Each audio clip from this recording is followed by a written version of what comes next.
많은 사람들이 이용하는 우리나라의 지하철은 외국인 관광객 사이에서도 필수 코스로 통하고 있습니다.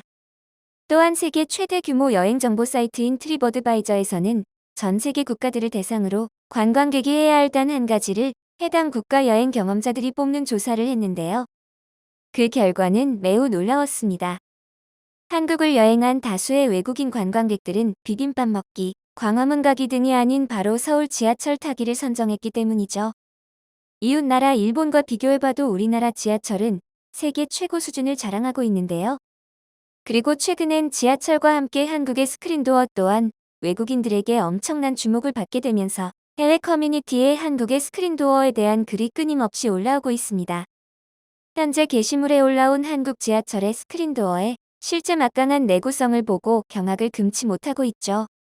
이는 고속철도의 본고장 프랑스에서도 찾아보기 힘든 안전 서비스였습니다. 이처럼 한국의 스크린도어의 기술이 화제가 되자 최근 일본에서는 직접 한국 업체를 방문해 스크린도어 제작에 도움의 손길을 내밀기도 했는데요. 오늘은 과거 한국의 기술력을 무시하던 일본 정부가 최근 자국 내 기술력의 한계를 느끼고 갑자기 태세 전환하며 우리 한국 기업에게 도와달라 애원하게 된 사연에 대해 자세히 살펴보도록 하겠습니다. 한국은 대중교통이 잘 발달되어 있는 나라 중 하나인데요. 특히 아침 저녁으로 출퇴근과 통학을 책임지는 지하철은 많은 사람들이 이용하는 중요한 이동수단입니다. 우리는 한국의 지하철을 잦은 고장과 사고 그리고 출퇴근 시간 극심한 혼잡에 따른 불편 등으로 지옥철, 고장철이라고 부르곤 하는데요.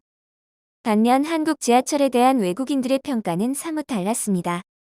실제 한 유튜브 채널에서 우리나라에 장기간 거주하며 지하철을 일상적으로 이용하는 외국인들을 대상으로 인터뷰를 진행하며 한국 지하철의 장단점을 공개했습니다.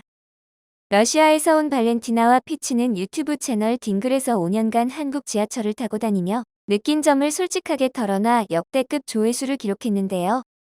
그들은 한국의 스크린도어를 장점 중 하나로 꼽았습니다.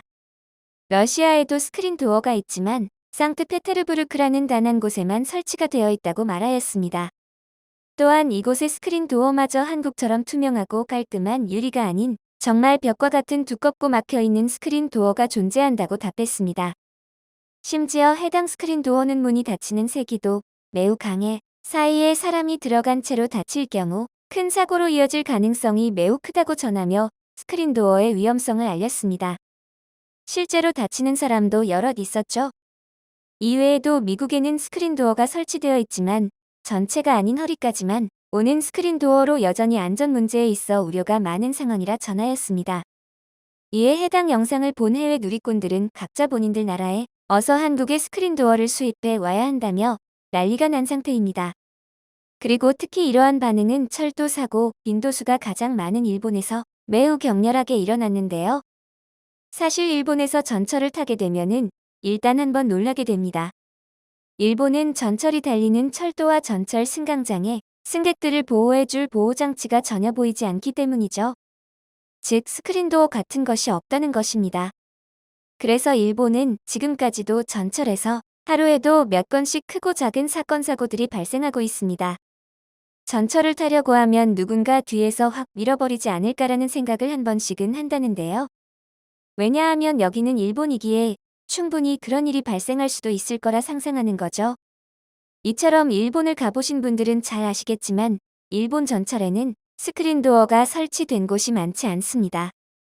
현재 일본 전철에서 여러 일들이 많이 일어나지만 일본 전철은 민영화가 되어 있다 보니 비용 문제 때문에 느릿느릿 일을 처리하는 경우가 많았죠. 또한 결국은 자기네 이익과 이어지지 않으니 일본 정부도 돈을 쓰기 싫어 스크린도어 설치에 적극적이지 않았던 것입니다. 이게 냉정한 일본의 현실이었는데요. 다른 사람에게 피해를 주지 않으려고 하는 미덕보다는 나랑 관계없으니 그냥 무시하는 것으로 냉정함의 표현이라고 해석할 수도 있다는 것입니다. 이에 일본은 스크린도어 설치 시 비용이 많이 들어서 최소 비용으로 설치를 하려고 여러 가지 고민을 하게 됐습니다. 그리고 곧이어 스크린도어를 열고 닫는 것을 이용하는 방식을 QR바코드를 이용할 것이라며 큰 포부를 밝혔는데요. 전철 창에 큰 QR코드를 붙여서 그걸 인식을 하게 하여 문을 여닫게 하는 방식을 설명하였죠. 신박한 아이디어긴 했으나 거듭 생각하니 왠지 불안정한 장치가 되지 않을까 싶은 생각이 드는데요. 현재 아무 실현도 되지 않는 일본의 스크린도어 이용 방식은 자국민들에게도 외면을 당하고 있습니다. 한편 일본과는 다르게 최근 중부지방에 내린 폭우로 인해 한국 스크린도어는 다시금 엄청난 내구성을 인정받아 해외 언론의 주목을 받으며 화제가 되고 있습니다.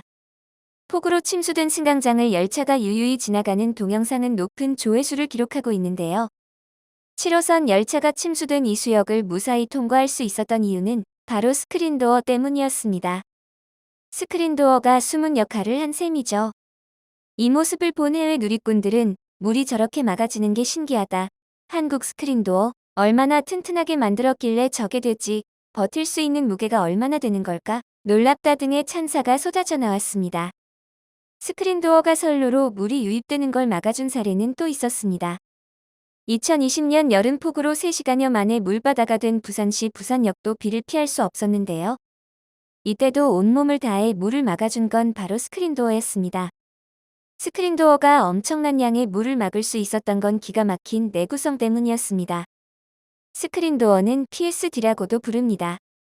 사실 처음부터 스크린도어가 침수 방지를 목적으로 설치된 건 아니었죠. 애초 목적에 선로 침수 방지는 전혀 들어있지 않았습니다. 모두 알다시피 실제 스크린도어는 승객이 선로로 추락하는 걸 예방하기 위해 만들어졌었죠. 그리고 또 다른 목적으로는 승강장 공기질 개선에도 스크린도어는 큰 도움을 주었습니다. 이에 외국인들도 우리 지하철 승강장의 쾌적함에 한국의 지하철은 외국에 비해 매우 깔끔한 편에 속한다고 입을 모아 말하였죠. 과거 스크린도어가 없던 시절엔 승강장으로 선로 먼지가 많이 들어와 승객들의 호흡기에 안 좋은 영향을 끼치기도 했습니다. 열차가 브레이크를 밟거나 가속할 때 열차 바퀴와 선로 사이에 마찰이 생기는데 이때 선로가 마모되면서 미세먼지가 나오고 열차가 들어오면서 부는 바람, 이른바 열차풍 때문에 이 먼지들이 몽땅 승강장으로 들어왔던 겁니다. 이에 미세먼지를 막아보자고 설치한 스크린도어는 열차풍을 견뎌야 하니 아주 강력하게 만들어져야 했습니다. 열차풍은 생각보다 강합니다. 열차풍에 지속적으로 노출되면 바람의 압력 때문에 자칫 스크린도어를 얇게 만들면 깨질 수도 있었습니다.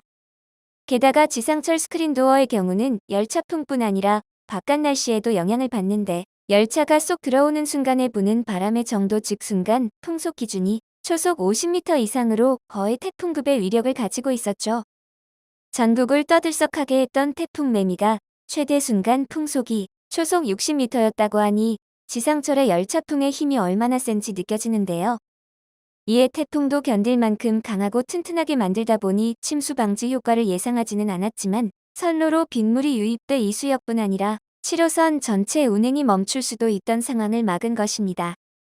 이처럼 한국의 스크린도어 기술은 세계 최고를 자랑하고 있습니다. 세계 어느 나라를 가도 스크린도어가 이렇게 많이 설치된 나라는 없는데요. 특히 실내가 아닌 야외역에도 설치한 나라는 우리나라가 거의 유일한 것으로 알고 있습니다. 그만큼 고장도 많고 사건 사고도 많았으니 지금 데이터가 엄청 축적되어 있는 것이죠.